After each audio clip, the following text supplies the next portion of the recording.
Magandang araw sa inyong lahat. Welcome ulit sa aking channel. Doon sa mga first time tayong mapanood, tingnan na lang ninyo yung ibang mga videos. Baka nandun yung ibang mga hinahanap ninyo, no? Meron tayong mga 500 plus videos na. And doon naman sa mga followers na natin, subscribers, magandang araw sa inyo. Especially doon sa ating mga masugid na taga-subaybay. Ang topic natin ngayon ay ang tungkol sa question ng isang subscriber natin na kung ang final bang kaso na illegal dismissal at may money claims gaya ng 13th month pay and service incentive leave or SIL, kapag nag-decision daw ba ang labor arbiter ay isa na lang? O ang nangyayari daw ba ay pwedeng mayroong illegal dismissal pero walang mga na-award na money claims? Or vice versa, no? So yan ang gusto niyang malaman pagdating dito sa mga kasong ito.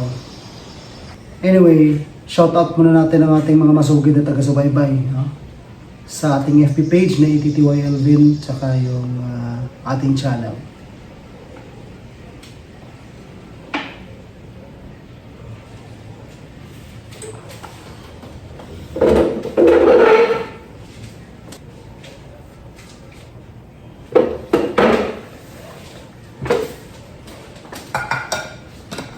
Okay, yung question niya actually will take us to the matters of multiple issues.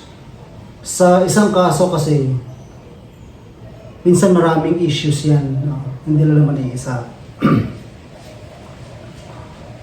Halimbawa, issue mo sa kumpanya, illegal dismissal, isang issue yan.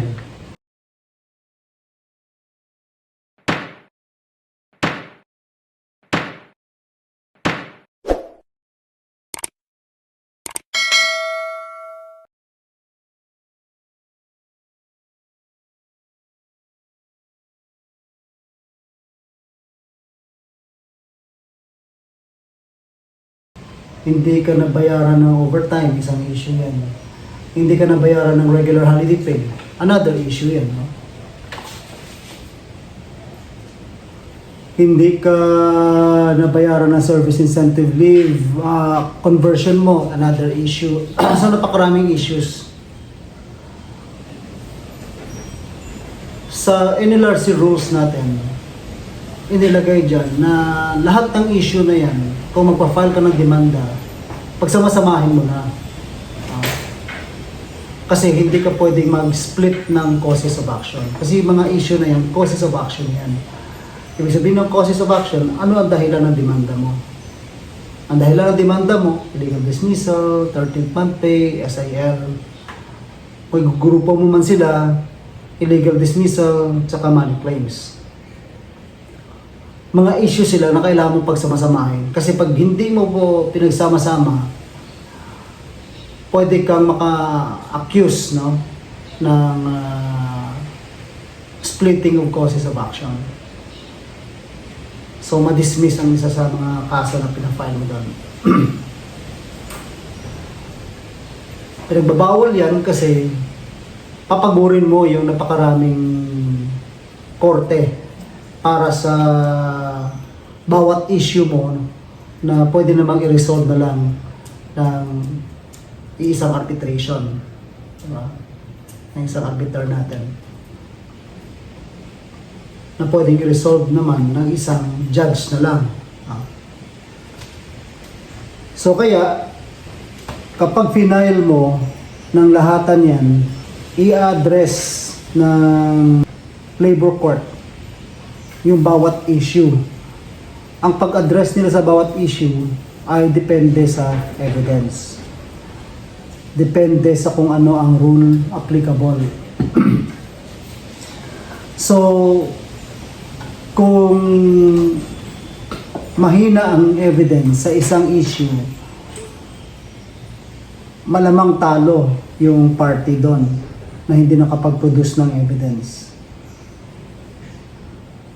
With that, kung meron kang 5 issues sa limbawa, doon ang napatunayan mo, ang magiging decision ay panalo ka sa 2 issues, talo ka sa 3. So, applying yung ganong scenario dito sa question ng ating subscriber, kung halimbawa, ang issues mo ay illegal dismissal, tapos may money claims ka, 13th month pay, service incentive leave, holiday pay, overtime, no? Nanalo ka halimbawa sa illegal dismissal,